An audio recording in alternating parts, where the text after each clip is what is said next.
Alright, guess what? I was wrong. I was wrong. And I am so happy to have been wrong. Alright, bruh. Welcome back to the channel. This is the Young Black Geek channel. Man, y'all see the title. It's The Promised Neverland. And action is right. We got the action, bruh. Yes, sir. Yes, sir. Let me go ahead and sit back for this one. So, Ray, that's my fault on the two fire emoji chapter. Last chapter, I was wrong. Emma, you too. I was wrong about both of y'all.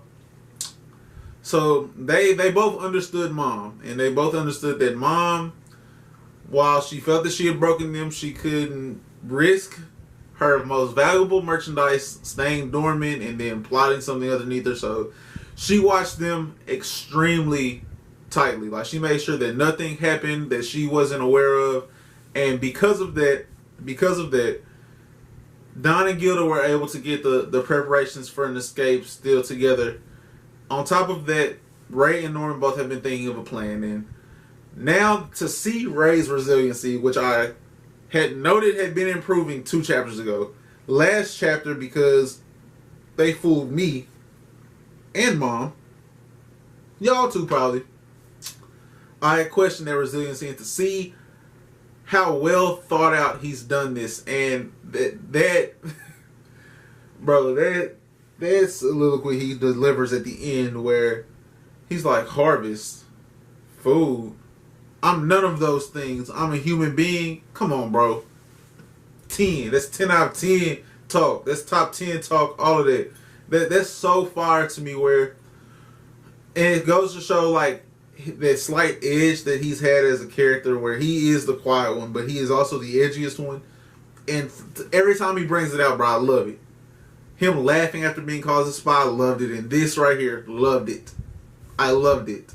And so he's like, it's fine. Look, I made 10 Molotovs out there, and this is where they're at. Don't worry, I was prepared for this. So you can use our way of getting up the wall. You can move around, right? And she's like, yeah, I don't really need this crutch. I mean, it's nice to have. I'm kind of used to using it, but I can move around without it. He's like, all right, great. So I'm gonna set the house on fire. And while Mom's trying to put the house out, y'all dip in the night. She'll be separated from the youngest kids because I know you want to take them. Now look, it would be easiest for you to just leave the younger half of the kids. Like, he's still trying to get her to realize that the less people you take, the better your escape will be, the easier your escape will be. But she's resolved to take all of them. And I'm glad that they're keeping that clash up until this moment. So he's like, that'll work. And she's like, but Ray, what if... She's like, it's fine, I'll sacrifice the house to keep the merchandise intact. He's like, oh, I thought of that too. I'll set myself on fire. Pours gasoline on himself. She's like, what? He's like, well, think about it. I don't even really like reading or studying or none of that.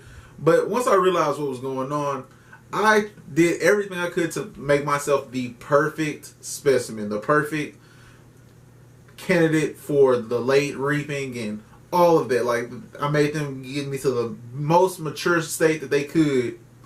So at this very moment, the day before they're supposed to give me, I kill myself. And no one gets to enjoy me. What y'all thought this was? Y'all thought I was a snack? Y'all thought I was the entree for dinner tonight? Psych. Bro, that is so real. That is so real. I love it.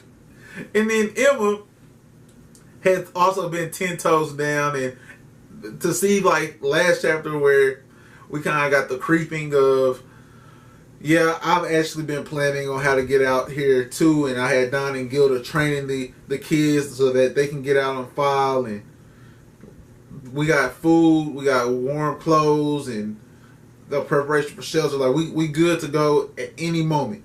So Ray like, shoot, let's go tonight. Let's go tonight. And bro, it's gonna be tough for me to like not cut this short, because a lot of this is their conversation about how Mom, watching them so closely, set up them able to move other pieces around and appear like they'd given up, and they're going to use these Molotovs to set fires along the edge. And it's night. If they leave at night, then security will already be lesser than it would be in the daytime, and then there's fires to tend to, and we don't want our merchandise to get worried and decrease their value, because I guess like your mental stability, the stability you have at home, and especially with them not wanting kids to see like the wall, because that feeling of entrapment kind of it does the brain bad, and I get that. And so them setting these fires is going to have the demons out quickly to extinguish the fires. And so, bro, that is huge. That is huge, and I'm proud of Don and Gilda and how solid they've appeared to be. I mean, we didn't get anything from them. Once again, I don't think Ray is going to die. The same way I didn't think Norman died, because until there's a confirmation. All right, my bad, guys. Camera died, but that was basically it for the chapter. I've had to take my battery out, and it takes forever to charge, unfortunately. But this was a 10 fire emoji chapter, man. I gotta make up for how I felt about that last chapter and doubting my boy Ray. For him to come back like this, bruh, with that F the world mentality, I absolutely loved it. Now, like this video if you liked it, or thumbs down if you didn't. It goes a long way either way.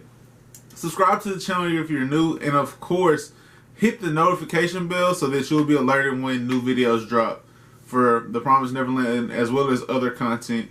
In the comment section below, let me know how y'all felt about my reactions from last chapter to this chapter, and how y'all felt about Ray being resilient and showing some dog to him after what Crone had said, and Emma doing the same thing and being her normal self again. And just let me know all that in the comment section below, guys. Have a great rest of your day. Peace.